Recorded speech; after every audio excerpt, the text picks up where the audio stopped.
이슈의 전모를 파헤치는 사람들 이슈 이슈전파사.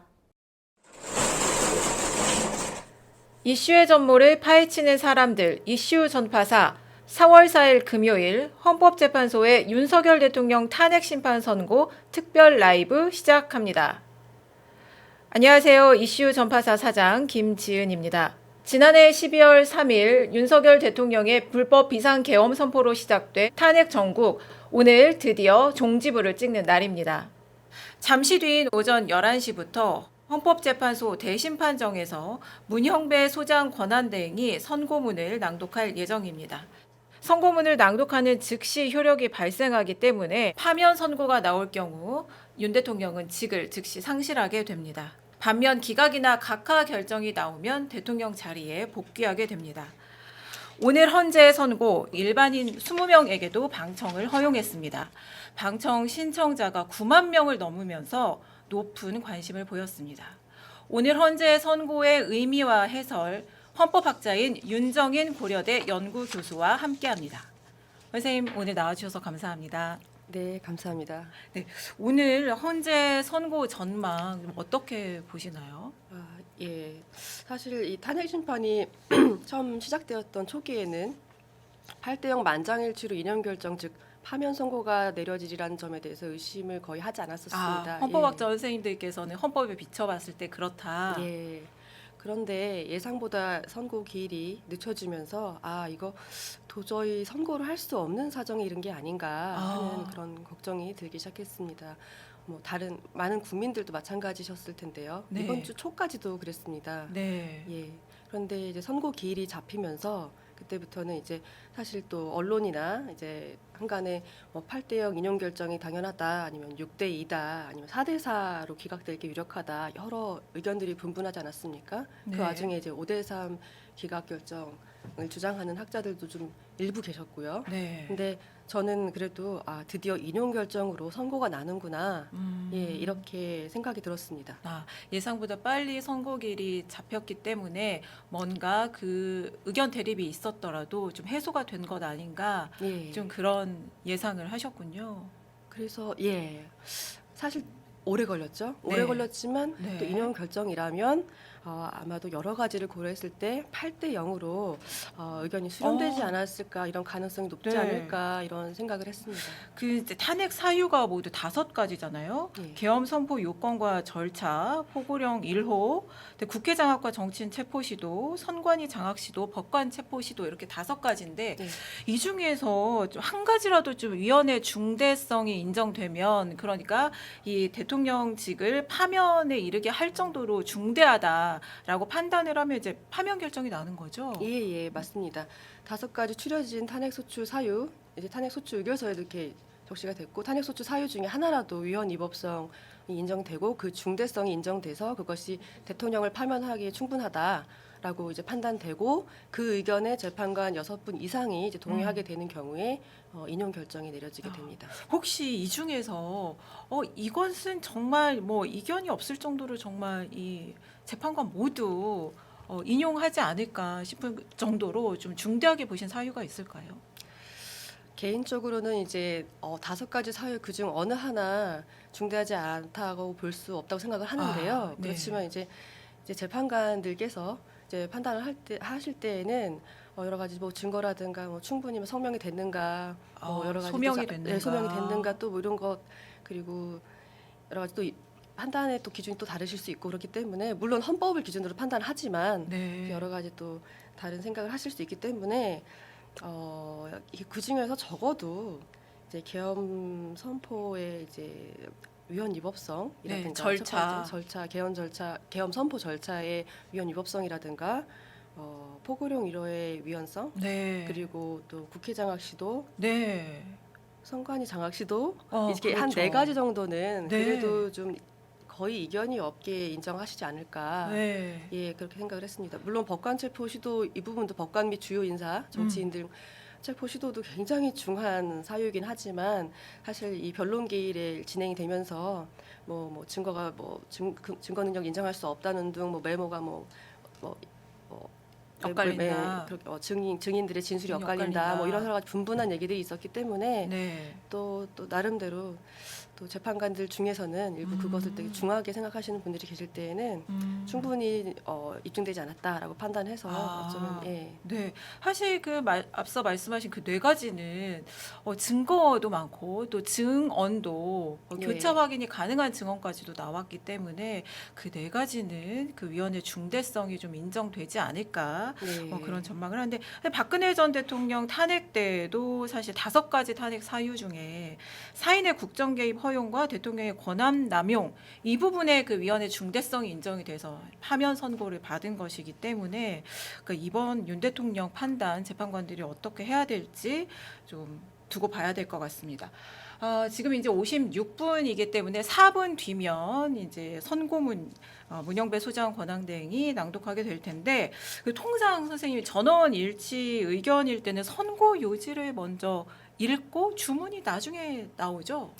예, 보통 이제 사실은 이제 헌법재판 실무제요라는 네. 책자가 있습니다. 거기에 따르면 일반적으로 전원일치 의견인 경우에는 먼저 이후에 요지를 밝히고 그다음에 나중에 주문을 읽는다라고 이제 그것을 통상의 절차라고 써있긴 한데 네. 그게 뭐 재판관 뭐 소장 재량에 따라서 다르게 또 진행이 될 수도 있고 그렇습니다. 그렇군요. 근데 이제 2017년에 네. 박근혜 전 대통령 탄핵 사건 같은 경우 네. 이제 당시에 이정미 소장 권한대행께서 선고를 하면서 네. 일반적 선고문처럼 그 주문을 먼저 읽는 대신에 네. 전원일치였잖아요 그때도. 네네. 판결 내용을 조목조목 읽으시고 그 다음에 주문을 선고를 해서 사실 모든 국민들이 이제 긴장을 늦출 그랬죠. 수 없이 끝까지 이제 집중해서 들었던 그런 기억이 납니다. 네, 그때 대통령 박근혜를 파면한다. 네.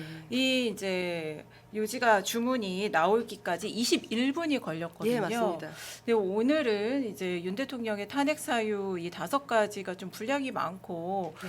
또 이 변론기인 11차례 열었는데 선고까지 좀 38일이나 예. 걸렸기 때문에 좀 오늘 선고문은 좀 분량이 길 수도 있다 이런 전망도 나오는데 그렇다면 그래도 한 30분, 40분 내에는 선고문 낭독이 끝나겠죠? 아마도 그렇게 예상을 합니다. 네. 그래서 첫 문장 도대체 이제 문영배 소장 권한대행 입에서 어떤 첫 문장이 나올까 또 이제 보시는 분들이 귀 기울여서 눈여겨 들으실 텐데 박근혜 대통령 때 보면 이제 이 사건 탄핵 소추안 가결 절차의 흠결부터 살펴보겠다. 이래서 이제 조목조목 이제 시작을 하면서 마지막 주문으로까지 흘러갔어요. 이 선고문 그리고 읽는 즉시 효력이 생기죠. 읽는 즉시 효력이 생깁니다. 그래서 그러니까 그건 주문 그 부분을 낭독하면 이제 효력이 생기는 건가요? 그래서인지 이제 이정미 소장 권한대행께서 그 주문을 읽는 그 순간에 잠시 헌재 재판정 벽에 있는 시계를 이렇게 쳐다보셨죠. 네, 맞습니다. 그게 이제 11시 21분. 네. 그렇군요. 그때부터가 주문 단계로 들어가는 시작이었군요. 그 시점이 이제 대통령이 대통령직을 잃게 되는 그 효력이 발생되는 그렇군요. 지점입니다. 그래서 사실은 그 탄핵 심판 결정문에는 그 시간도 명시가 돼 있죠. 네. 그렇군요. 그때 아직도 그때 이제 그 선고문, 그러니까 주문 낭독할 때 피청구인 대통령 박근혜를 파면한다. 이 짧은 문장에 담긴 무게가 아직도 좀 느껴지는데 오늘은 어떤 주문이 나올지 좀 지켜봐야 될 것 같습니다. 이제 주심이 정영식 재판관이고 소장 권한대행이 문영배 재판관이고 이제 재판관들이 이제 1분 뒤면 재판정 헌재 대신 판정에 들어서지 않을까 하는데요. 11시부터는 저희 이제 스튜디오에서 현장 화면으로 넘겨서 함께 이제 선고 실황 지켜볼 예정입니다. 이 5가지 사유를 이제 재판관들이 도대체 어떻게 판단을 할지 38일이나 이제 선고 기일까지 38일이나 걸리면서 5대3 교착설 처음에는 이제 8대0 인용설이 다수였는데 이제 중간에 5대3으로 교착 상태에 빠져서 선고 기일조차 잡지 못하고 있는 거다. 이런 얘기가 나왔는데 그러자 이제 평의 시간이 짧아지면서 뭔가 재판관들 사이에 의견이 좀 좁혀졌나 보다. 격적으로. 네, 선고문, 그러니까 결정문을 좀 쓰기 시작한 거 아니냐, 거의 완성 단계에 들어간 거 아니냐, 네. 이런 전망이 나왔는데 오늘 어떤 결론을 내렸을지 정말 궁금합니다. 오늘 저 지금 대심 판정에 들어간 시민들은 8,800대 1이 넘는 경쟁률을 뚫고 신청이 방청 신청을 해서 허용이 된 분들이에요. 그리고 국회 측 탄핵소추 대리인단 왼쪽에 앉아 있고, 그리고 지금 이제 문영배 소장 권한대행부터 이제 재판관들 재판정에 대심 판정에 들어서고 있습니다. 자, 착석했고요. 자, 방정석도 앉았습니다. 자, 그럼 이제부터 선고 실황 지켜보시죠. 지금부터 2024 헌나 8 대통령 윤석열 탄핵 사건에 대한 선고를 시작하겠습니다. 먼저 적법 요건에 관하여 살펴보겠습니다. 이 사건 계엄 선포가 사법 심사의 대상이 되는지에 관하여 보겠습니다. 고위공직자의 헌법 및 법률 위반으로부터 헌법 질서를 수호하고자 하는 탄핵 심판의 취지를 고려하면 이 사건 계엄 선포가 고도의 정치적 결단을 요하는 행위라 하더라도 그 헌법 및 법률 위반 여부를 심사할 수 있습니다. 국회 법사의 조사 없이 이 사건 탄핵 소추안을 의결한 점에 대하여 보겠습니다. 헌법은 국회의 소추 절차를 입법에 맡기고 있고 국회법은 법사위 조사 여부를 국회의 재량으로 규정하고 있습니다. 따라서 법사위의 조사가 없었다고 하여 탄핵소추 의결이 부적법하다고 볼 수 없습니다. 이 사건 탄핵소추안의 의결이 일사부재의 원칙에 위반되는지 여부에 대해서 보겠습니다. 국회법은 부결된 안건을 같은 회기 중에 다시 발의할 수 없도록 규정하고 있습니다. 피청구인에 대한 1차 탄핵소추안이 제418회 정기회 회기에 투표 불성립되었지만 이 사건 탄핵소추안은 제419회 임시회 회기 중에 발의되었으므로 일사부재의 원칙에 위반되지 않습니다. 한편 이에 대해서는 다른 회기에도 탄핵소추안의 발의 횟수를 제한하는 입법이 필요하다는 재판관 정형식의 보충 의견이 있습니다. 이 사건 계엄이 단시간 안에 해제되었고 이로 인한 피해가 발생하지 않았으므로 보호 이익이 험결되었는지 여부에 대해서 보겠습니다. 이 사건 계엄이 해제되었다고 하더라도 이 사건 계엄으로 인하여 이 사건 탄핵 사유는 이미 발생하였으므로 심판의 이익이 부정된다고 볼 수 없습니다. 소추 의결서에서 내란죄 등 형법 위반 행위로 구성하였던 것을 탄핵 심판 청구 이후에 헌법 위반 행위로 포섭하여 주장한 점에 대하여 보겠습니다. 기본적 사실관계는 동일하게 유지하면서 적용 법조문을 철회, 변경하는 것은 소추사유의 철회, 변경에 해당하지 않으므로 특별한 절차를 거치지 않더라도 허용됩니다. 피청구인은 소추사유에 뇌란죄 관련 부분이 없었다면 의결 정족수를 충족하지 못하였을 것이라고 주장하지만 이는 가정적 주장에 불과하며 객관적으로 뒷받침할 만한 근거도 없습니다. 대통령의 지위를 탈취하기 위하여 탄핵 소추권을 남용하였다는 주장에 대하여 보겠습니다. 이 사건 탄핵 소추안의 의결 과정이 적법하고 피소추자의 헌법 또는 법률 위반이 일정 수준 이상 소명되었으므로 탄핵 소추권이 남용되었다고 볼 수 없습니다. 그렇다면 이 사건 탄핵 심판 청구는 적법합니다. 한편 증거법칙과 관련하여 탄핵 심판 절차에서 형사소송법상 전문 법칙을 완화하여 적용할 수 있다는 재판관 이미선, 김형두의 보충 의견과 탄핵 심판 절차에서 앞으로는 전문 법칙을 보다 엄격하게 적용할 필요가 있다는 재판관 김복형, 조한창의 보충 의견이 있습니다. 다음으로 피청구인이 직무집행에 있어 헌법이나 법률을 위반하였는지, 피청구인의 법 위반 행위가 피청구인을 파면할 만큼 중대한 것인지에 관하여 살펴보겠습니다. 우선 소추 사유별로 살펴보겠습니다. 1. 이 사건 계엄 선포에 관하여 보겠습니다. 헌법 및 계엄법에 따르면 비상계엄 선포의 실체적 요건 중 하나는 전시, 사변 또는 이에 준하는 국가 비상사태로 저가 교전 상태에 있거나 사회 질서가 극도로 교란되어 행정 및 사법 기능의 수행이 현저히 곤란한 상황이 현실적으로 발생하여야 한다는 것입니다.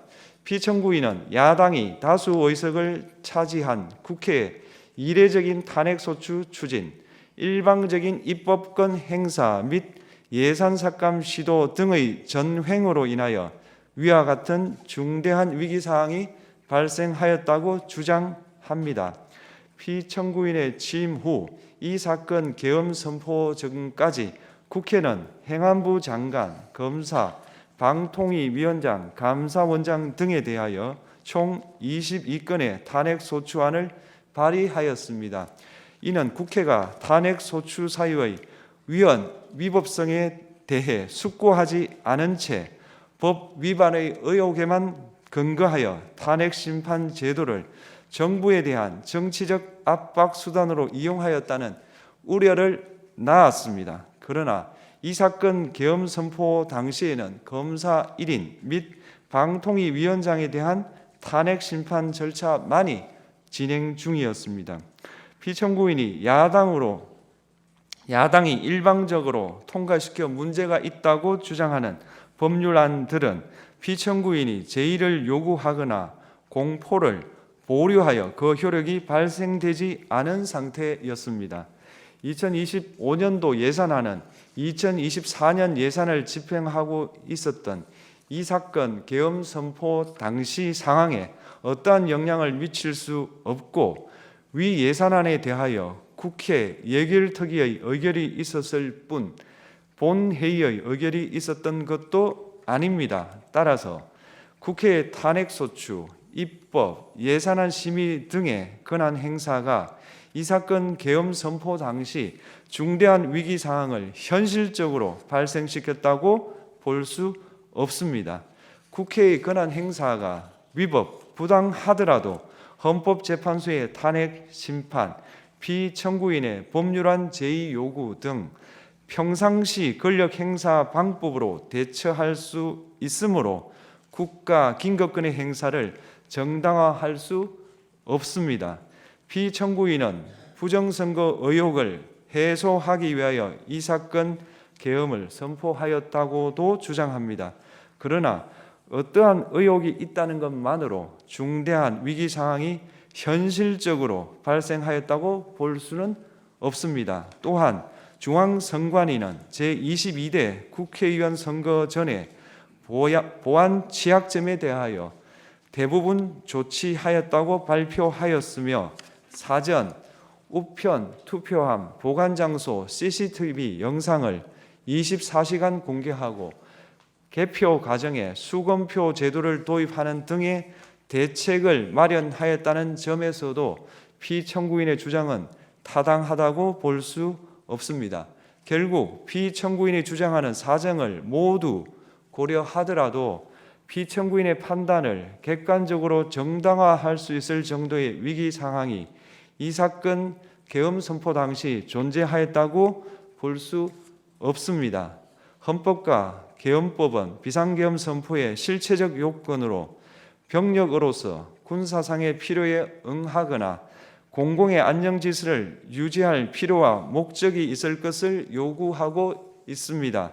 그런데 피청구인이 주장하는 국회의 권한 행사로 인한 국정마비 상태나 부정선거 의혹은 정치적, 제도적, 사법적 수단을 통하여 해결하여야 할 문제이지 병력을 동원하여 해결할 수 있는 것이 아닙니다. 피청구인은 이 사건 계엄이 야당의 전횡과 국정위기 상황을 국민에게 알리기 위한 경고성 계엄 또는 호소형 계엄이라고 주장하지만 이는 계엄법이 정한 계엄 선포의 목적이 아닙니다. 또한 피청구인은 계엄 선포에 그치지 아니하고 군경을 동원하여 국회의 권한 행사를 방해하는 등의 헌법 및 법률 위반 행위로 나아갔으므로 경고성 또는 호소형 계엄이라는 피청구인의 주장을 받아들일 수 없습니다. 그렇다면 이 사건 계엄 선포는 비상계엄 선포의 실체적 요건을 위반한 것입니다. 다음으로 이 사건 계엄 선포가 절차적 요건을 준수하였는지에 관하여 보겠습니다. 계엄 선포 및 계엄 사령관 임명은 국무회의의 심의를 거쳐야 합니다. 피청구인이 이 사건 계엄을 선포하기 직전에 국무총리 및 9명의 국무위원에게 계엄 선포의 취지를 간략히 설명한 사실은 인정됩니다. 그러나 피청구인은 계엄사령관 등 이 사건 계엄의 구체적인 내용을 설명하지 않았고 다른 구성원들에게 의견을 진술할 기회를 부여하지 않은 점을 고려하면 이 사건 계엄 선포에 관한 심의가 이루어졌다고 보기도 어렵습니다. 그 외에도 피청구인은 국무총리와 관계 국무위원이 비상계엄 선포문에 부서하지 않았음에도 이 사건 계엄을 선포하였고 그 시행 일시, 시행 지역 및 계엄사령관을 공고하지 않았으며 지체 없이 국회에 통고하지도 않았으므로 헌법 및 계엄법이 정한 비상계엄 선포의 절차적 요건을 위반하였습니다. 2. 국회에 대한 군경 투입에 관하여 보겠습니다. 피청구인은 국방부 장관에게 국회에 군대를 투입할 것을 지시하였습니다. 이에 군인들은 헬기 등을 이용하여 국회 경내로 진입하였고 일부는 유리창을 깨고 본관 내부로 들어가기도 하였습니다. 피청구인은 육군 특수전 사령관 등에게 의결 정족수가 채워지지 않은 것 같으니 문을 부수고 들어가서 안에 있는 인원들을 끄집어내라 는 등의 지시를 하였습니다. 또한 피청구인은 경찰청장에게 계엄사령관을 통하여 이 사건 포고령의 내용을 알려주고 직접 6차례 전화를 하기도 하였습니다. 이에 경찰청장은 국회 출입을 전면 차단하도록 하였습니다. 이로 인하여 국회로 모이고 있던 국회의원들 중 일부는 담장을 넘어가야 했거나 아예 들어가지 못하였습니다. 한편 국방부 장관은 필요시 체포할 목적으로 국군 방첩사령관에게 국회의장, 각 정당 대표 등 14명의 위치를 확인하라고 지시하였습니다. 피청구인은 국가정보원 1차장에게 전화하여 국군 방첩사령부를 지원하라고 하였고 국군 방첩사령관은 국가정보원 1차장에게 위 사람들에 대한 위치 확인을 요청하였습니다. 이와 같이 피청구인은 군경을 투입하여 국회의원의 국회 출입을 통제하는 한편 이들을 끌어내라고 지시함으로써 국회의 권한 행사를 방해하였으므로 국회에 계엄 해제 요구권을 부여한 헌법 조항을 위반하였고 국회의원의 심의 표결권, 불체포 특권을 침해하였습니다. 또한 각 정당의 대표 등에 대한 위치 확인 시도에 관여함으로써 정당 활동의 자유를 침해하였습니다. 피청구인은 국회의 권한 행사를 막는 등 정치적 목적으로 병력을 투입함으로써 국가 안전보장과 국토방위를 사명으로 하여 나라를 위해 봉사하여 온 군인들이 일반 시민들과 대치하도록 만들었습니다. 이에 피청구인은 국군의 정치적 중립성을 침해하고 헌법에 따른 국군 통수 의무를 위반하였습니다. 3. 이 사건 포고령 발령에 관하여 보겠습니다. 피청구인은 이 사건 포고령을 통하여 국회, 지방의회, 정당의 활동을 금지함으로써 국회에 계엄 해제 요구권을 부여한 헌법조항, 정당 제도를 규정한 헌법조항, 대의민주주의 권력 분리 원칙을 위반하였습니다. 비상계엄 하에서 기본권을 제한하기 위한 요건을 정한 헌법 및 계엄법 조항, 영장주의를 위반하여 국민의 정치적 기본권, 단체 행동권, 직업의 자유를 침해하였습니다. 4. 중앙선관위에 대한 압수수색에 관하여 보겠습니다.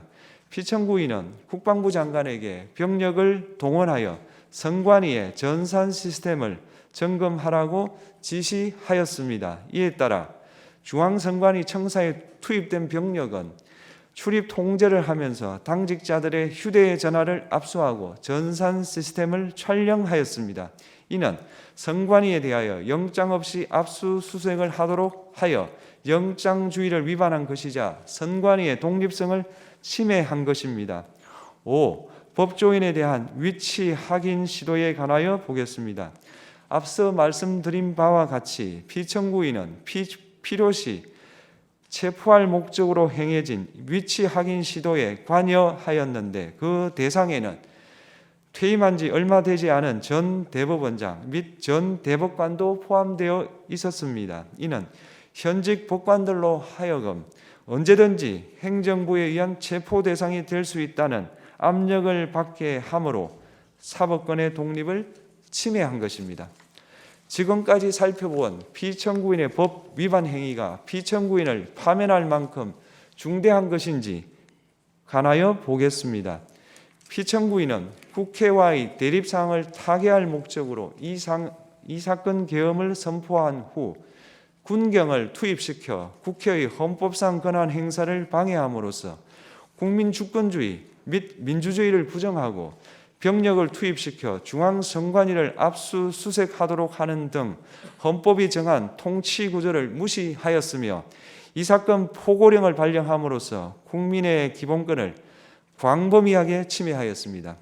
이러한 행위는 법치국가 원리와 민주국가 원리의 기본 원칙들을 위반한 것으로 그 자체로 헌법 질서를 침해하고 민주공화정의 안정성에 심각한 위해를 끼쳤습니다.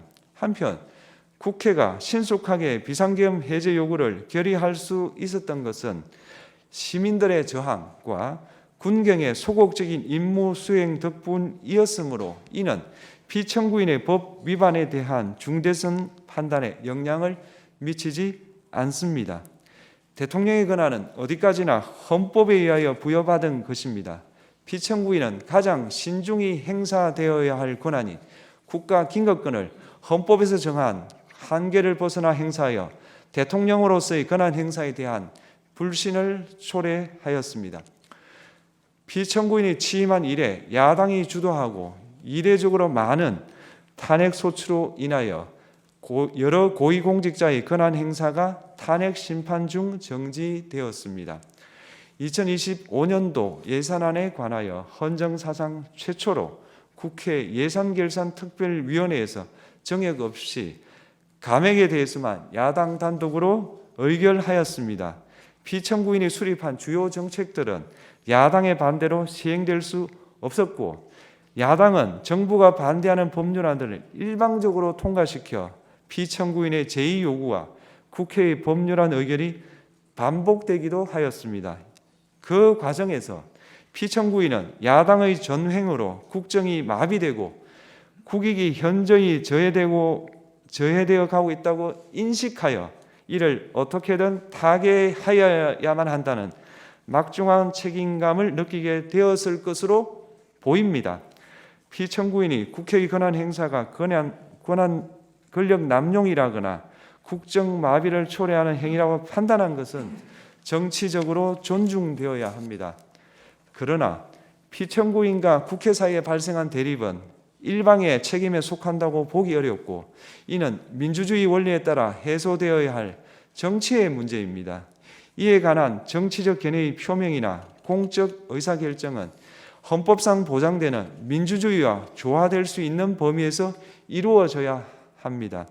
국회는 소수 의견을 존중하고 정부와의 관계에서 관용 그리고 자제를 전제로 대화와 타협을 통하여 결론을 도출하도록 노력하였어야 합니다.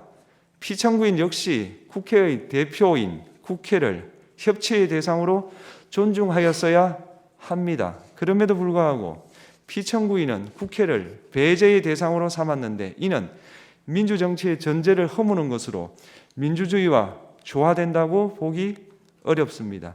피청구인은 국회의 권한 행사가 다수의 횡포라고 판단했다 하더라도 헌법이 예정한 자구책을 통해 견제와 균형이 실현될 수 있도록 하였어야 합니다.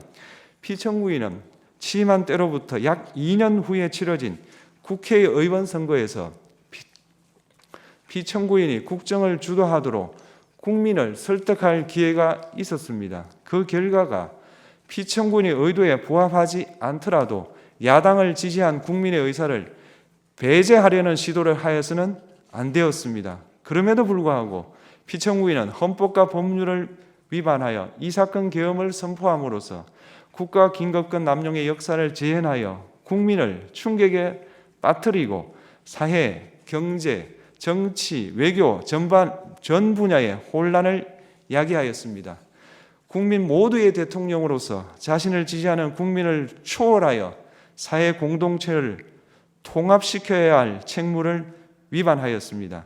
군경을 동원하여 국회 등 헌법기관의 권한을 훼손하고 국민의 기본적 인권을 침해함으로써 헌법소의 책무를 저버리고 민주공화국의 주권자인 대한국민의 신임을 중대하게 배반하였습니다. 결국 피청구인의 위헌 위법 행위는 국민의 신임을 배반한 것으로 헌법소의 관점에서 용납될 수 없는 중대한 법 위반 행위에 해당합니다. 피청구인의 법 위반 행위가 헌법 질서에 미친 부정적 영향과 파급 효과가 중대하므로 피청구인을 파면함으로써 얻는 헌법소의 이익이 대통령 파면에 따르는 국가적 손실을 압도할 정도로 크다고 인정됩니다. 이에 재판관 전원의 일치된 의견으로 주문을 선고합니다. 탄핵 사건이므로 선고 시각을 확인하겠습니다. 지금 시각은 오전 11시 22분입니다. 주문, 피청구인 대통령 윤석열을 파면한다. 마치겠습니다.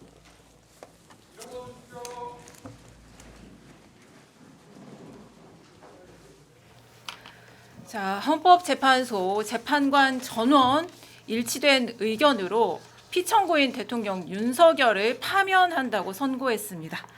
자, 선생님 오늘 선고 어떻게 보셨습니까? 지금 아까 그 주문 나올 때 좀 울컥하셨죠? 예, 그렇습니다. 예, 재판관 만장일치로 이념 결정이 내려져서 정말 다행이라는 생각이 듭니다. 우리 모두 정말 오랫동안 초조하게 기다려온 결정입니다. 예, 설마 하는 걱정도 컸지만 그래도 우리 헌법재판소가 제대로 판단을 한다면 만장일치로 이념 결정을 할 것이라고 믿고 기대해왔었는데 네. 예, 이 기대를 배신하지 않고 이제 우리 헌법재판소가 정말 할 일을 했다라는 생각이 듭니다. 그래서 예, 정말 크게 정말 다행이라는 생각이 듭니다. 네. 이게 보니까 초반에 이제 박근혜 전 대통령 그 선고 때처럼 네. 이제 그간 변론 과정, 뭐 국회 탄핵 소추가 적법했는지 여부를 이제 조목조목 어떻게 판단했는지 보고 그다음에 탄핵 사유별로 예. 위헌의 중대성에 대해서 언급을 했어요. 예. 근데 이 5가지 모두 인정이 된 거죠, 위헌의 중대성이. 네, 지금 보니까 인정이 된 것 같습니다. 예, 네, 5가지 어떻게 탄핵 소추 사유. 보셨나요? 어떤 부분을 좀 어떤 부분이 좀 인상적으로 들어왔는지 사유별로 한번 선생님 좀 설명을 들어볼까요? 예, 이게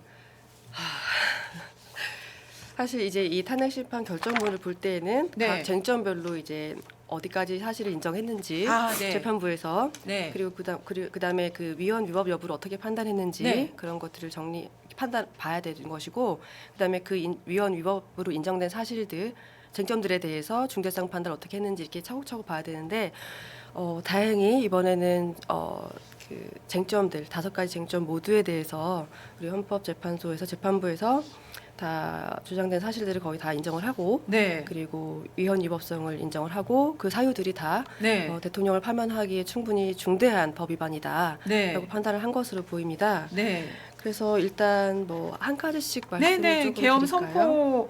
선포 한 그 절차와 요건에 대해서 상당히 긴 시간을 할애해서 예. 이게 적법했는지 헌법에 어떤 점이 위배됐는지 아주 가장 긴 시간을 들여서 이제 설명을 했어요. 예. 예, 일단 첫 번째 이제 탄핵 소추 사유로서 비상계엄 선포의 이제 적법성, 위헌 위법성 이 부분이 네. 될 텐데요. 이제 우리 재판부에서는 아까 이제 결정 유지를 읽으시면서 비상계엄 선포의 실체적 요건을 위반했는지 여부를 먼저 살펴보고 그다음에 네. 비상계엄의 선포에 있어서 절차 조건을 위반했는지 여부를 살펴봤습니다. 네. 이제 일단 제가 비상계엄 선포에 필요한 네. 실체적 요건이 규정되어 있는 헌법 조문을 말씀을 드리면 네. 이 우리가 헌법 제77조를 봐야 됩니다. 아, 그런가요? 예, 네. 헌법 제77조는 대통령은 전시 사변 또는 이에 준하는 국가 비상사태에 있어서 네. 병력으로서 군사상의 필요에 응하거나 공공의 네. 안녕 질서를 유지할 필요가 있을 때에는 네. 법률이 정하는 바에 의하여 계엄을 선포할 수 있다라고 네. 규정을 하고 있습니다. 이게 바로 이제 계엄 선포를 정당화할 수 있는 실체적 요건이라고 할 텐데요. 네. 우리 이번에 오늘 재판부에서는 이 실체적 요건을 전단부랑 후단부를 나눠서 아, 네. 예 각각 상세하게 검토를 하신 것 같습니다. 네네. 일단 실체적 요건 중에서 앞에 예. 이 상황적 요건으로서 비상계엄이 선포되기 위해서는 정말 아주 예외적으로 극단적으로 국가가 위기에 처한 상황에서 그렇죠. 선포가 돼야 되는데요. 전시 같은 예, 비상 그게 상황. 예. 전시 사변 또는 이에 준하는 국가 비상사태라고 네. 하고 있는 부분에 대해서 이제 일단은 피청구인 즉 대통령 측에서 이제 뭐 여러 가지 얘기들을 했었죠. 이게 네, 야당의 탄핵 소추 남발과 뭐 입법 예산 심의 등 권한 행사, 네, 예, 예, 남용을 야당이, 했다, 뭐 예, 이런 주장을 했죠. 다수 의석을 차지한 국회 내에서 네. 국무위원 등 그러니까 연달은 탄핵을 했다, 탄핵을 네. 소위 줄탄핵을 했다 네네. 이렇게 주장을 했었고 또 일방적인 입법권을 행사를 했다. 그리고 예산 삭감 등 굉장히 여러 가지 전횡을 네. 저질러서 그것이 중대한 위기 상황을 초래했다라고 주장을 했습니다. 네. 근데 그리고 이거에 대해서 예, 재판부는 이게 정말 중대한 네. 위기 상황인지 여부에 대해서 이게 그러니까 헌법 국가 긴급- 77조에 예, 있는 예. 예, 그 중대한 위기 상황이 현실적으로 발생해야 일어났는지. 있는지 네. 여부를 봐야 된다라고 예. 하시면서 일단 그 계엄 선포 당시에는 줄탄핵이 아니라 거의 검사 1명 그리고 방통위원장에 대한 탄핵 심판만 진행 중이었다. 네, 팩트를 네, 명시를 팩트를 하더라고요. 이제 확인을 네. 해주시고 그다음에 이제 법률 입법권에 대해서는 야당이 네. 일방적으로 추진한 법률들을 이제 피청구인이 또 거부권을 행사를 하기도 했고 네. 또 공포를 보류하기도 했고 그래서 방어했다. 효력이 발생, 네네. 예, 효력 발생이 안 한 상황이기 때문에 네. 또 그런 부분을 또 확인을 했고 네, 그러니까 중대한 위기 상황이 현실적으로 발생했다고 볼 수 없다. 예. 네, 이렇게 판단을 했죠. 그리고 예산 삭감 같은 경우도 이제 계엄 선포 상황에 영향을 미칠 수 없다. 네. 이렇게 봐서 이런 국회 이제 피청구인 측에서 주장했었던 국회 네. 전행이라고 주장하는 탄핵 관련한 거, 입법 예산안 관련한 부분 모두 다 중대한 위기 상황이 현실적으로 발생한 것이 아니다라고 하면서 국회 권한 행사가 굉장히 중요한 이제 포인트는 이제 국회 권한 행사 아무리 좀 많이 나갔어도 평상시에 권한 행사 방식 대통령에게 주어져 있는 그런 정치적 그런 법적 그런 권한 행사 방식으로 대처할 수 있었어야 한다라는 네. 그런 지적을 했습니다. 아니 저는 그 읽으면서 좀 속이 시원했던 게 네. 이제 피청구인 측, 그러니까 윤 대통령 측에서 주장을 했던 게 이거는 야당의 전횡과 국정 위기를 알리기 위해서 국민에게 알리기 위해서 했던 뭐 경고성 호소형 계엄이다 이런 주장했잖아요. 그런데 이에 대해서 재판관들은 이런 주장은 정치적, 제도적, 사법적 수단을 통해서 해결해야 될 문제지. 그러니까 예, 정치로 민주주의가 보장하는 제도로 해결해야 될 문제지 계엄 선포로 해결해야 될 문제가 아니다. 심지어 이 요건과 절차도 지키지 않았다. 예. 이런 판단을 했던 부분이 참 속이 시원하더라고요. 예, 맞습니다. 그게 이제 그 헌법 77조에 있는 계엄 선포 실체 요건의 그 후단 부분에 그 뒷부분에 있는 병력으로서 군사상 필요에 응하거나 네.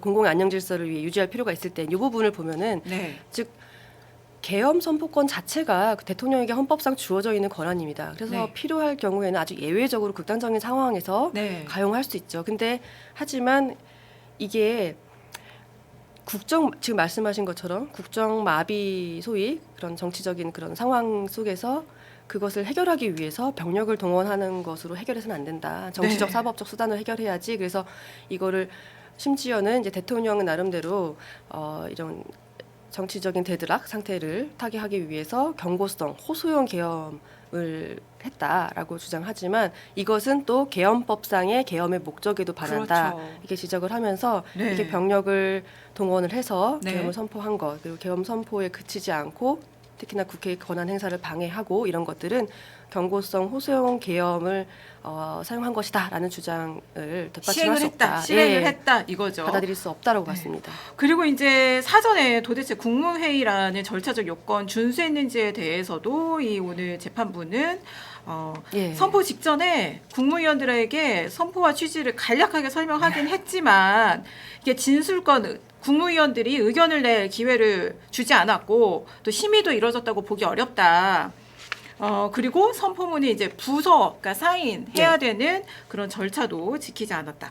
그리고 이제 그 다음 이제 두 번째 탄핵 사유가 국회에 예. 군경을 투입한 부분이었어요. 예. 그러니까 구체적으로 어쨌든 이제 국회의원의 출입을 통제하고 끌어내라고 지시하고 예. 그래서 권한 행사, 국회의 권한 행사를 방해한 거 이게 이제 국회에 부여된 계엄 해제권을 위반했다, 침해했다 이렇게 판단을 한 거죠. 예, 맞습니다. 이제 국방부 장관에게 국회에 군인 투입을 지시를 했고 네. 그리고 일군 특수전 사령관에게 문을 부수고 들어가서 안에 있는 인원을 끌어내라고 지시를 했다. 그렇죠. 그것도 다 인정이 됐습니다. 네. 사실 이 변론기일에서는 이게 인원이냐, 네. 뭐 의원이냐. 의원이냐, 요원이냐, 뭐 이렇게 네, 그랬죠. 막 그랬었는데 말싸움처럼. 그냥 사실 말싸움이죠. 예. 이게 인원이면 뭐고 뭐 의원이면 어떻습니까? 네. 이게 또 사람을 끌어내라고 하는 것 그렇죠. 자체가 본회의장에 있는 게 의원들밖에 예, 강제적으로 네 맞습니다.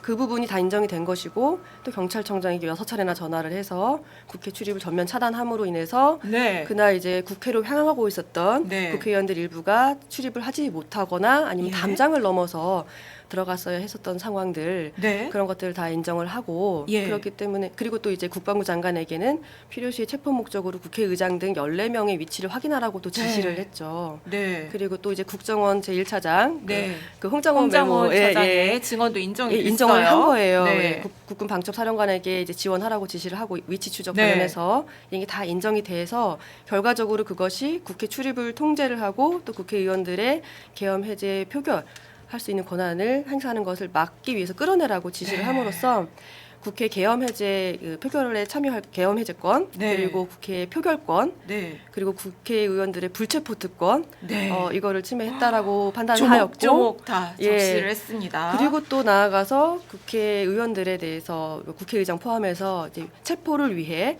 위치 추적 확인을 시도를 한 것 자체도 정당 활동의 자유를 침해한 것이라고 판단을 했습니다.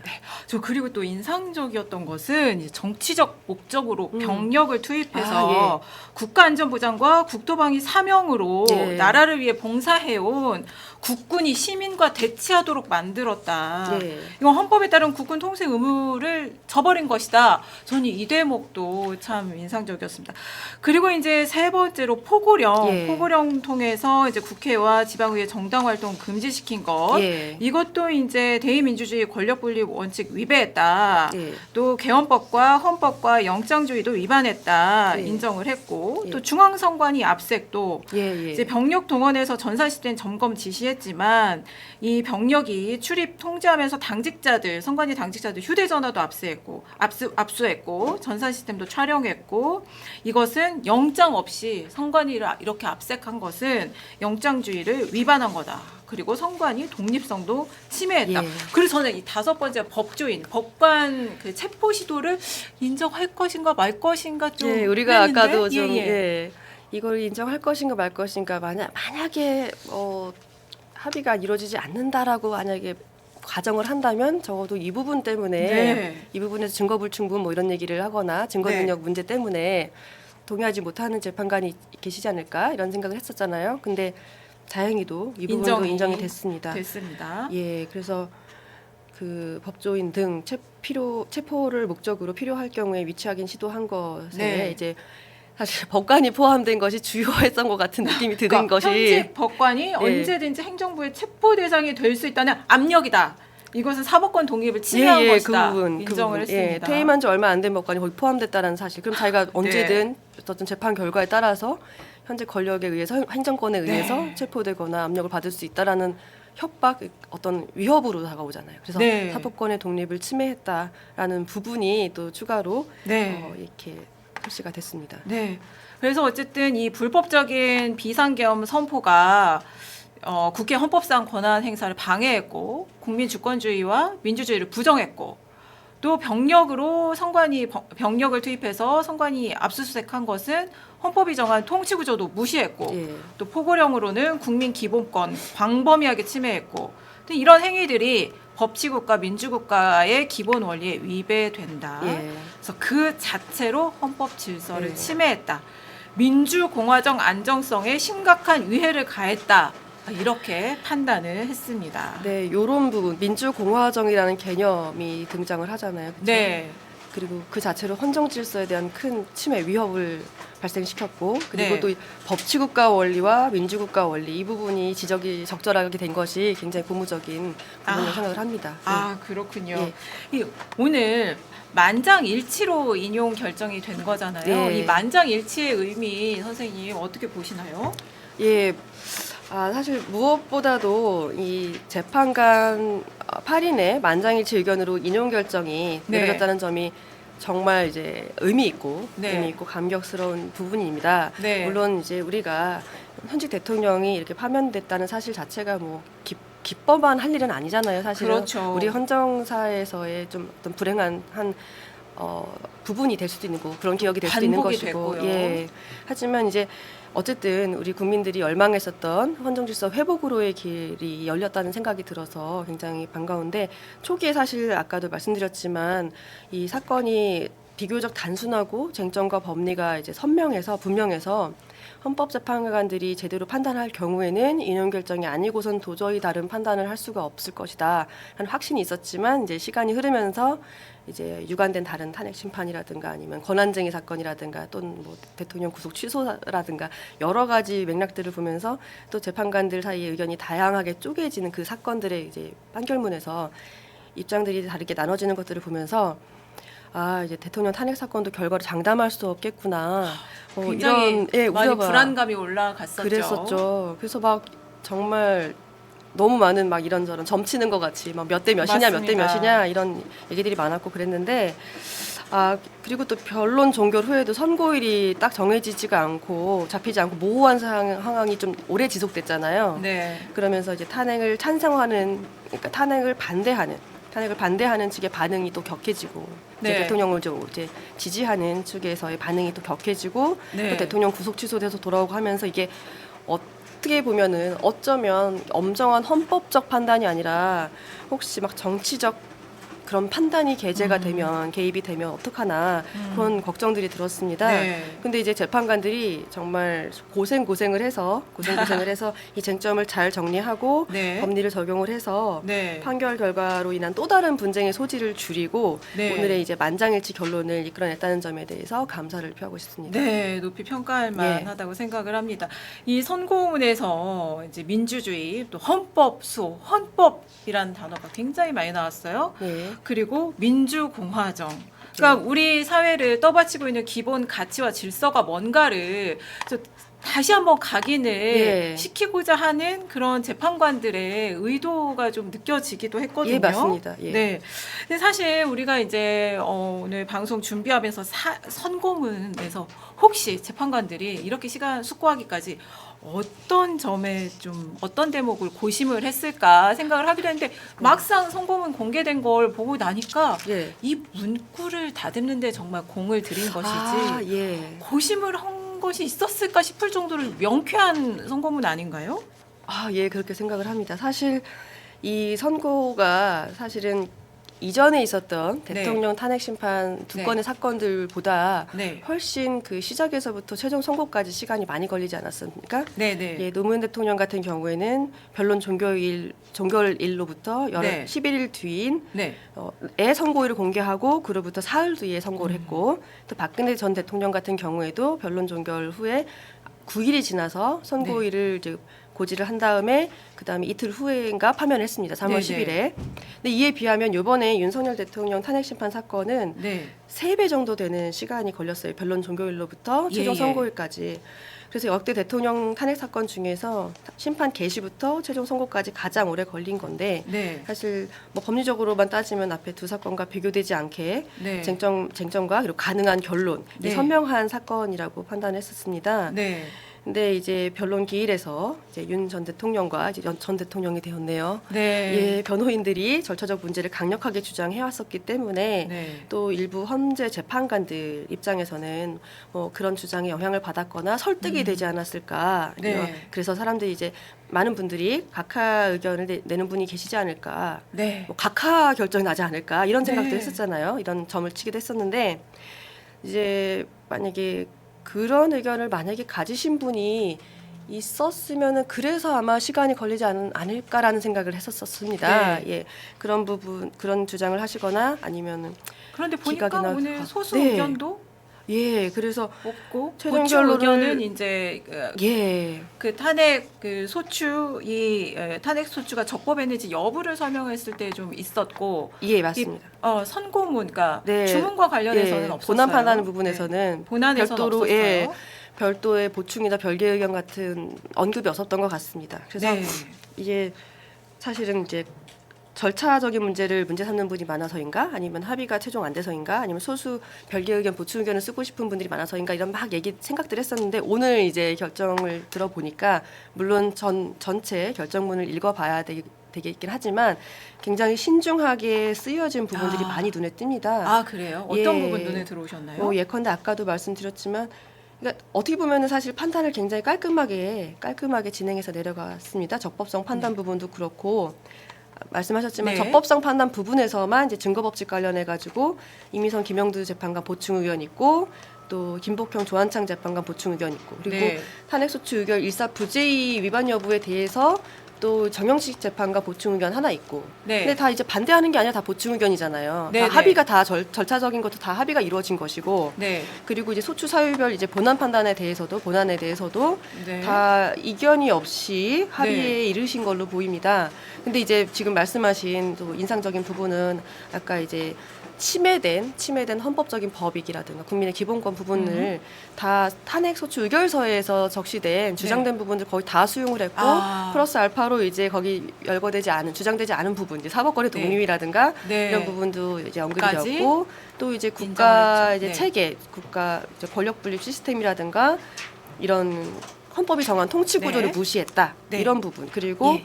민주공화정에 심각한 위해를 끼쳤다 이런 부분도 있고 제가 하나 더 말씀드리고 네. 싶은 거는 이 피청구인이 네.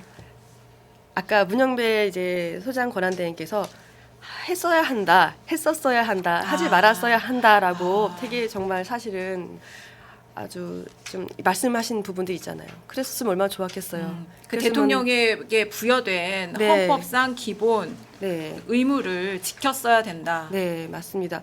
그래서 이렇게 또 언급을 하잖아요. 피청구인은 가장 신중히 행사되었어야 할 헌법이 부여한 그 대통령으로서의 권한을 행사하는 데 있어서 이제 잘못 행사를 해서 이 대통령 권한 행사에 대한 불신을 초래했다. 네. 예, 불신을 초래했다. 그래서 이 과정에서 이제 물론 그의 일정한 정치적 판단을 그래도 인정을 했습니다. 왜냐하면 이제 정치적 영역, 통치 행위라고 주장된 부분에 대해서 네. 이제 그것이 사법 심사가 불가능하다라고 이제 그걸 받아들이진 않았지만 네. 그래도 나름대로 정치 그 국정의 최고 책임자로서 네. 대통령이 일정 국정이 마비되고 있다라는 나름대로의 근거에 의거해서 나름대로 이 문제를 타개해야겠다라고 판단한 것 자체는 네. 정치적으로 존중을 했지만 네. 근데 그 과정, 그 수단 이게 문제였다는 거죠. 그래서 네. 그리고 또 피청구인과 국회 사이에 이런 정치적 대립이 발생한 것이 일방의 책임이 아니라 민족 절차에 따라서 해결되었어야 하는 것인데 이게 국회는 대화 타협을 했어야 하는 것이고 소수견을 존중했어야 하는 것이고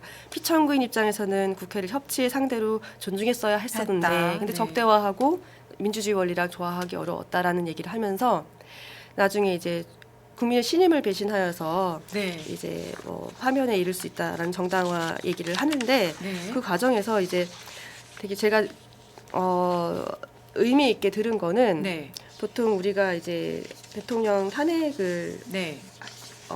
결정을 할 때 네. 이제 노무현 대통령 탄핵 사건에서 그리고 박근혜 대통령 탄핵 사건에서 일정한 탄핵을 파면을 정당화하는 그 기준을 이제 정립을 했잖아요, 법리를. 네. 그래서 네. 대통령직을 유지하는 것이 더 이상 헌법 수호의 관점에서 용납될 수 없거나 네. 국민의 신임을 배신하여서 국정을 네. 담당할 자격이 상실한 경우 이게 이제 네. 노무현 대통령 사건에서 정립이 네. 됐고 이제 중대한 법이 반영이 된다 이게 정립이 됐고 그다음에 네. 박근혜 대통령 때도 국민의 신임을 배반한 행위로서 네, 헌법 맞습니다. 수호의 관점에서 용납될 수 없는 중대한 법 같은 구절이 나왔죠. 그렇게 나왔는데 오늘은 이게 대한 국민의 신임을 네. 중대하게 이렇게 아, 네. 말씀하신 것 같죠? 맞습니다. 대한국민이라는 대한국민, 표현을 신임을 썼어요. 중대하게 배신하여서 헌법 소유 관점에서 용납될 수 없는 중대한 법 위반에 해당한다. 그래서 헌법 질서 이제 수호를 위해서 헌법 수호 네. 위기를 위해서 이 파면에 따르는 국가적 손실보다 그쵸. 이게 압도적으로 큰다고 판단해서 헌법적 네. 이익이 크다고 판단해서 파면을 정당화했습니다. 아, 그래서 네. 이런 문구 대한국민 굳이 그 전에는 국민의 신임을 이렇게 아. 썼는데 이렇게 쓰신 또 의도가 있을 것 같고 뉘앙스가 그런 문구 하나하나 네. 재판관 8명의 생각이 다 반영되고 다듬고 네. 그랬던 거 아닌가 네. 그런 구절에서 좀 알 수 있겠네요. 네. 그 오늘 헌법재판소의 윤석열 대통령 이 파면 결정으로 여야 정치권도 지금 반응이 나오고 있습니다. 민주당은 빛의 혁명을 일궈낸 위대한 국민의 승리다라고 입장을 냈고요. 또 국회 측 이제 탄핵소추 대리인단이죠. 그러니까 정청래 의원이 발표를 했군요. 헌법과 민주주의 국민의 승리다. 그래서 국민과 헌법재판관들에게 감사한다. 그리고 이제 국민의힘 권영세 비대위원장이 입장을 냈습니다. 권영세 비대위원장 헌재 결정이 나온 즉시 이제 헌재 결정을 무겁게 받아들이며 겸허하게 수용한다. 그러니까 승복 의사를 밝힌 거죠. 생각과 입장이 다를 수 있지만 헌재의 판단은 헌정 질서 속 종국적 결정이다. 존중하는 게 민주주의 법치주의를 수호하는 일이라 굳게 믿는다. 아주 명확하게 승복 메시지를 냈습니다. 이제 용산 대통령실과 윤 전 대통령이죠. 네. 또 관저에서 이제 오늘 선고 아마 실시간으로 지켜보지 않았을까 싶은데 사실 선고 전에 승복할 것인지 여부 입장이 안 나와서 이 거리의 시민들을 혹시 불복종을 선동하는 거 아니냐 이런 우려도 나왔거든요. 아직까지 윤 대통령 입장 나오지 않고 있죠. 네. 네. 윤 대통령이 사실 여야 정치권보다 가장 먼저 승복 메시지를 내야 하는 거 아닌가 싶은데 왜냐하면 지금 사실 비상경호 선포 이후에 현재에 이르기까지 국론 분열이 정말 이 정도로 극심할 수 있을까 싶을 정도로 극에 달하고 있거든요. 근데 여기서 당사자인 피청구인 윤 전 대통령이 승복 메시지를 내지 않는다면 사실은 묵시적으로 그러니까 시민들에게 자신을 지지하는 시민들에게 헌재의 결정을 받아들이지 않는 불복종을 선동하고 자극할 수 있는 시그널로 전달이 될 수 있거든요. 윤 대통령도 시급하게 좀 승복 메시지를 내야 되지 않을까 싶습니다. 자, 오늘 윤 대통령 파면 선고로 이제 조기 대선 치러지게 됐습니다. 60일 내에 대선 치러져야 되거든요. 그렇다면 6월 3일 화요일이 대선 투표일이 될 가능성이 높습니다. 그리고 파면 선고가 났기 때문에 윤 대통령 관저에서도 일단 나가야 합니다.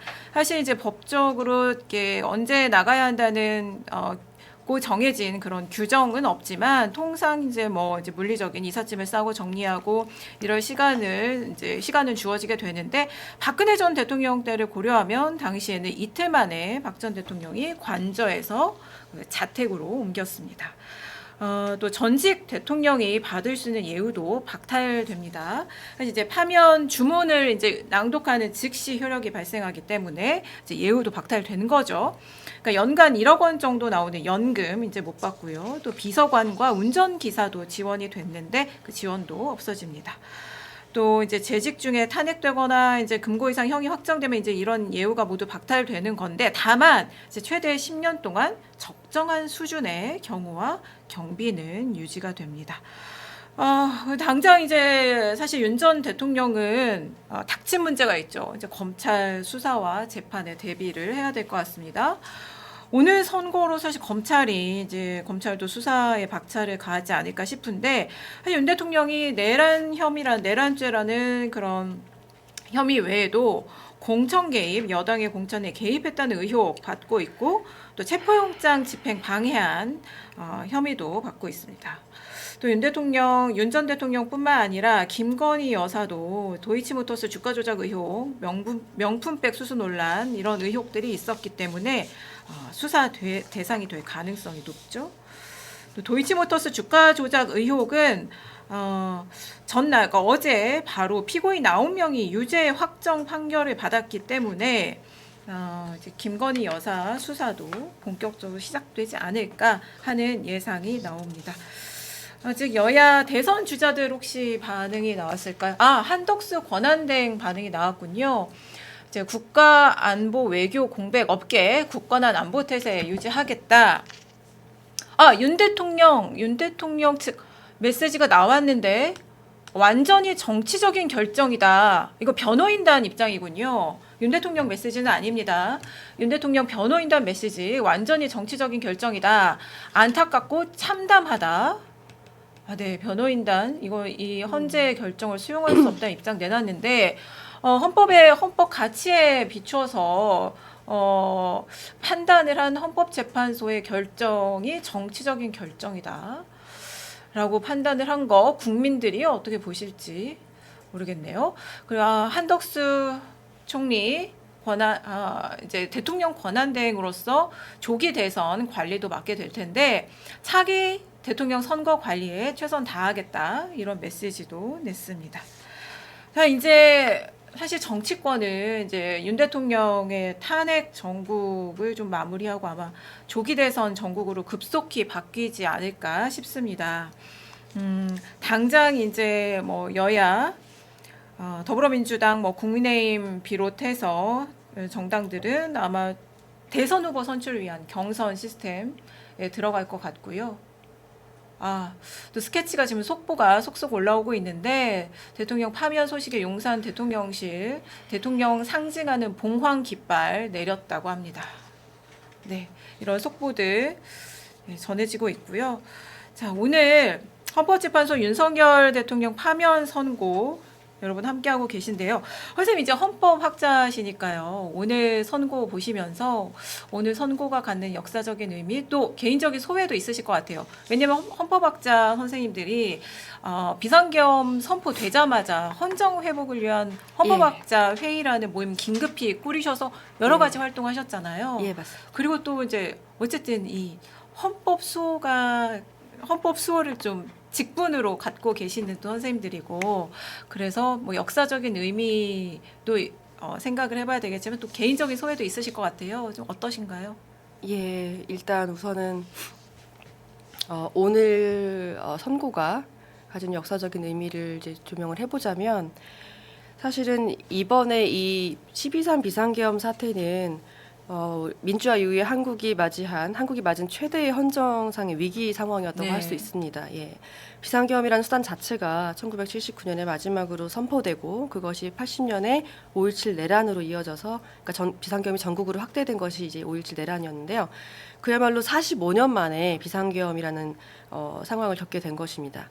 이런 역사적 경험을 통해서 이제 국민들이 굉장히 이번에 다시 비상계엄이 선포됨으로써 큰 상처를 받게 되었는데 그 부분 역시 아까 결정문을 보면은 재판관들이 지적을 하고 계시더라고요. 네. 그래서 국민들의 상처를 줬다 이런 부분을 이해를 하고 있는데, 그래서 우리 국민들에게 이 상황이 어떻게 해결되는지가 굉장히 큰 과제였고, 그리고 또 근데 사실 이제 우리가 지난 40년 동안 민주화 이후에 40년 동안 한국이 눈부시게 발전을 했고, 또 이제 그 이전에 있었던 대통령 독재, 군사 쿠데타, 그리고 대통령의 친위 쿠데타, 뭐 이런 굉장히 어두운 역사들에서 벗어나서 완벽한 이제 문민 통제를 확립했다라고 믿고, 그리고 정치 선진국으로 도약을 해서, 그리고 수년간 우리나라가 전 세계 민주주의 지표를 평가하는, 민주주의를 평가하는 그 인덱스에서도 풀 데모크라시로 계속 분류가 되어 왔었어요.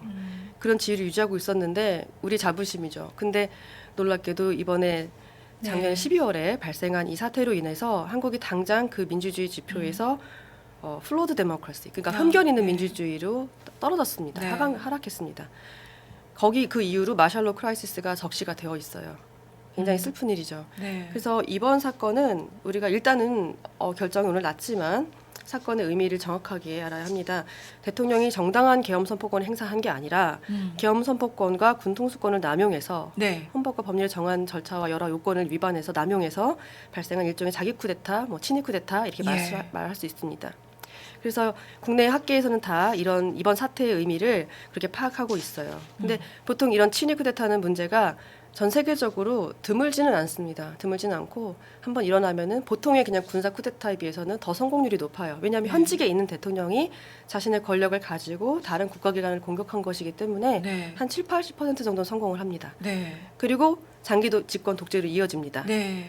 그래서 그것이 우리나라가 지금 그런 위기에 빠질 뻔한 그렇게 거죠. 전락을 하느냐 아니냐의 예. 가로 그 기로에 있었던 것입니다. 네. 그래서 그것이 막아진다고 하더라도 그런 나라들에서 그게 또 재발하는 경우가 많습니다. 네. 보통. 그래서 이번에 이걸 어떻게 막느냐가 정말 우리가 민주주의를 그동안 이루어온 그 성취를 발전시켜 나갈 수 있는 길이 되냐 아니냐의 그 시금석이 될 것이었는데, 다행히 국민들이 재빨리 용기를 내서 그 당일에 움직여 주셨고, 네. 그리고 또 이제 국회의원들이 정말 기민하게 자신들이 해야 할 그 책무를 수행하기 위해서 정말 용기를 내서 또 네. 그날 밤에 담장을 넘어서 국회 본회의장 가가지고 권한을 행사를 했고 계엄 해제를 할 수 있도록 절차를 밟았고, 또 그 다음에 국민들이 또 인내심을 가지고 이 법적 절차를 기다렸고, 지켜봤고. 예, 그리고 폭력이나 다른 수단이 아니라 불법 비상계엄 선포한 대통령에 대해서 우리 헌법재판소가 이 민주화의 산물인 헌법재판소가 어떻게 판단을 하는지를 믿고 기다렸습니다. 네.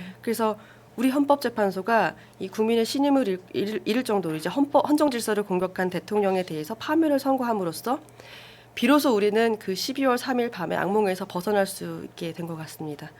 이제 소위 비상대권, 통치권, 비상대권의 이름하에 국민을 강박하여서 정치적인 의사를 실현하려고 하는 그런 지도자는 더 이상 우리 대한국민은 우리 국민들은 더 이상 허용할 수 없다. 절대 여기는 발붙일 수 없다라는 지점을, 그런 부분을 확인해줬다는 그런 중요한 의미를 가지는 그 결정이라고 평가할 수 있겠습니다. 네. 사실 이제 저도 이제 이슈 전파사 진행을 하려면 네. 이제 헌법재판소 관련 소식을 전하려면 저도 이제 미리 준비하고 공부를 해야 되는데, 네. 그래서 이번 이 시기에 헌법학자 선생님들 네. 그리고 또 헌법연구관 출신 변호사님들 네. 도움을 굉장히 많이 받았어요. 그러니까 말하자면 이 진행에 필요한 배경 지식을 제가 공부하는데 아주 많은 도움을 주신 거죠. 그런데 정말 깜짝 놀란 게 업무 중에 바쁘면 업무가 다 끝난 밤이라도 반드시 전화를 다시 하셔서 설명을 해주시고 얘기를 해주시고, 또 헌법학자 선생님들은 뭐 강의하시는 와중에 이제 인터뷰 요청하면 그 비는 틈에 오셔가지고 인터뷰에 응해주시고, 이런 네. 것들이 다 헌법의 가치, 이건 헌법 수호에 비춰서 절대 용인될 수 없는 행위다라는 걸 사실 알리려고 그러시는 거잖아요. 네, 맞습니다. 그래서 굉장히 감사했습니다. 사실 오늘 윤정인 선생님도 지금 감기에 걸린 상태신데 그럼에도 이거는 알려야 된다라는 생각을 하시고 오늘 나와주신 거죠. 정말 감사합니다. 예, 아까 말씀하신 우리 헌정회복을 위한 헌법학자회의 이게 현재 110명 정도 회원이 있으십니다. 네. 예, 이게 2024년 12월 25일에 시작이 됐었어요. 학술 간사 지금 맡고 예, 계시죠? 그래서 제가 학술 간사를 또 감사하게도 맡겨주셔서 그래서 이제 좀 활동을 했는데 정말 임시단체죠. 왜냐하면은 기존에 학회들도 있고 다 이제 헌법학자로 활동하고 계시는 교수님들이 이 사건이 있기 때문에 이 사건 네. 때문에 이게 너무나 위중한 것이기 때문에 이 비상계엄 사태로 무너진 헌정 질서를 어떻게 회복을 해야 되는데 그 상황에서 여러 가지 헌법적인 현안, 아주 시급한 현안, 전문 지식이 필요한 그런 문제들이 발생하니까 그때 우리가 이제 논의를 해서 필요한 이론도 주고 필요한 근거와 해결 방안을 제시해야 된다라는 소명을 느꼈습니다. 그래서 우리가 그 뜻을 함께해서 모여서 이제 저는 학술 간사를 맡아서 일종의 이제 비상 행동 예, 조직인 거죠. 맞습니다. 그래서 뭐 긴급 자담회, 그 토론회, 그리고 긴급 성명 이런 것들을 내는 활동들을 하면서 이제 긴밀히 이 예. 상황을 이제 팔로우하고 있었습니다. 네. 이 탄핵 전국을 돌아보면요. 이제 시민들은 시민의 자리에서 거리에서 이제 탄핵 촉구, 파면 촉구를 외치고 시민은 시민의 일을 하고 또 여야 정치권은 뭐 정치인의 일을 사실 했어야 됐고 네. 근데 오늘 이제 헌법재판소가 얘기한 것처럼 사실 야당도 야당의 잘못도 있었거든요. 예. 정치로 풀어야 될 것들 또 자신에게 부여된 고유 권한을 남용해서 헌법을 위배한 대통령의 책임도 있지만 사실 야당의 잘못도 오늘 선고문에선 지적이 됐어요. 어쨌든 오늘 선고로 정치인은 정치인이 해야 될 일을 자기 자리에서 하고 또 헌법학자 선생님들은 또 헌법학자로서 해야 될 일을 해주시는데 참 감사한 생각이 들었습니다. 자, 오늘 헌법재판소의 윤석열 대통령 파면 선고, 그 무너진 헌정 질서를 바로잡고 또 민주주의의 근간을 다시 세우는 계기가 되길 바랍니다. 또 헌재 선고 취지를 당사자인 윤 전 대통령은 물론 여야 정치권과 시민도 받아들여서 더 이상의 혼란이나 분열은 종식됐으면 좋겠습니다. 자, 마치기 전에 이재명 더불어민주당 대표도 입장을 냈는데요. 국민이 위대한 민주공화국 대한민국을 되찾아줬다. 민주공화정, 이거 헌법재판소의 그 선고문에 있는 표현을 생각하고 쓴 거 아닌가 싶은데 민주공화정을 지켜준 국민께 진심으로 존경과 감사를 전한다. 이제부터 진짜 대한민국 시작이다. 민주주의를 회복하겠다. 이런 메시지 냈습니다. 자, 오늘 헌재의 선고에 맞춰서 특별 라이브로 진행한 이슈 전파사 오늘 영업 여기까지 마치겠습니다. 오늘 함께해 주신 선생님 감사합니다. 예, 감사합니다. 네, 지금까지 김지은입니다. 감사합니다.